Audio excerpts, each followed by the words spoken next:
The second half, do you plan to run the game out and try and get hold of the D's late? Yeah, we've got 34 up our sleeve, so we're just going to rotate that pretty aggressively. Yeah, that was our plan going in, but we'll hang in early and see if we can use a few later. Hope you're right, mate. Good move. Cheers. Thanks, mate. Alan Richardson speaking there with David King as we go into the final term. It's a 14-point ball game. Holmes tries to flick it at the second attempt.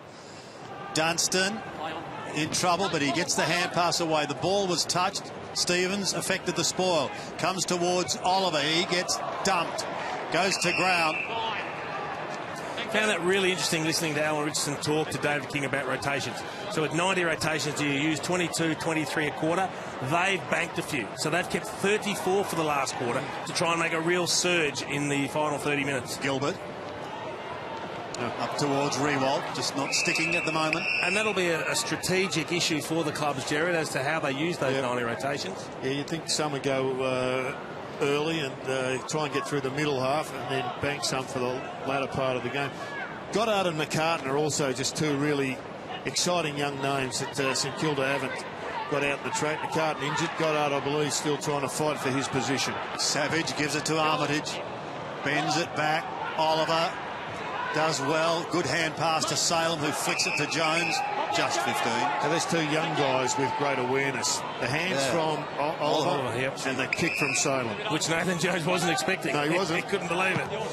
It was a beauty. Comes down the line towards his tall timber in Gawn. Roberton has found a second wind, at least for the moment anyway. Armitage putting them inside 50 once more. Garland couldn't complete the mark. Roberts.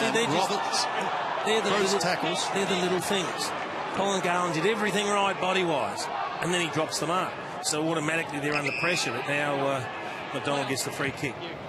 From the back pocket, McDonald goes to Gawn. A little too far underneath it. Gilbert onto that trusty left foot. Puts it back from whence it came. Rewalt is there, couldn't take the mark. Bruce throws it away, and that's going to be a goal, and it is to St Kilda's Jackie Newnes. Yeah, repeat forward 50 entries. Jared, I think that's where. Sorry, David. I think that's where, Jared, you're going to see the rotations come into effect. This forward pressure that the Saints are renowned for, the pressure they put on when the ball hits the ground, that's where they're going to get their goals. I think having 34 rotations saved and banked for the last quarter, that's what gives them a chance to win this game today. Yeah, that will be fascinating to see how that unfolds, particularly if we see St Kilda rally and come over the top. And the interesting thing is, Melbourne used 76 rotations in the first three quarters, so they've only got 14 left, as opposed to St Kilda having 34. It's more than double.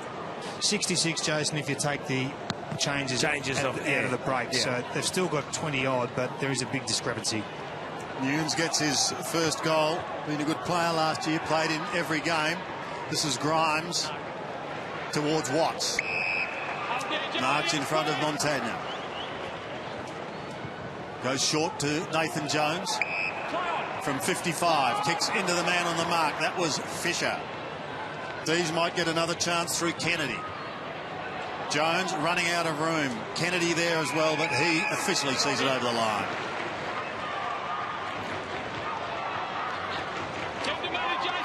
Really hard work at Nathan Jones. Leads by example. A recent member of the 200 club. 201 games he's played. Gawn forced to get down, give it to Salem. He goes short to Oliver. Oliver in towards half forward. Kick had to be good here. Watts, that's all right. Gives it away quickly to McDonald. And Hogan couldn't complete the mark. It's the sort of day he's having, Jesse Hogan. It wasn't a bad pass at all. But in the end, he went for an awkward chest mark when he should have taken it in the hands. Laterally, went sideways.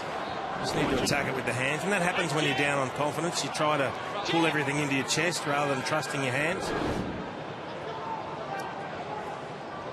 So still in the danger zone as far as St Kilda is concerned. Savage and, solidly met by Jones.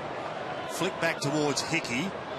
He's got to beat a couple. Bernie Vince on the bottom there. McDonald into the pocket and smashed over the line. You can just see the effects of the rotations kicking in, but Nick Rewalt going for a stride on the wing here. Looks like he's suffering a little bit of cramp in that left hamstring and is making his way off. We hope it is only a cramp. Well, that kick from McDonald really didn't advantage Melbourne at all. Had to go to Big Max Gawn. Gawn did well to bug off to Viney. Left foot snap. For the 5th time today, finds the woodwork. It was a well-worked plan, wasn't it? A little tap over the back, and then they found a left footer running into that corridor space. Savage takes the kick in. Goes short to Gresham.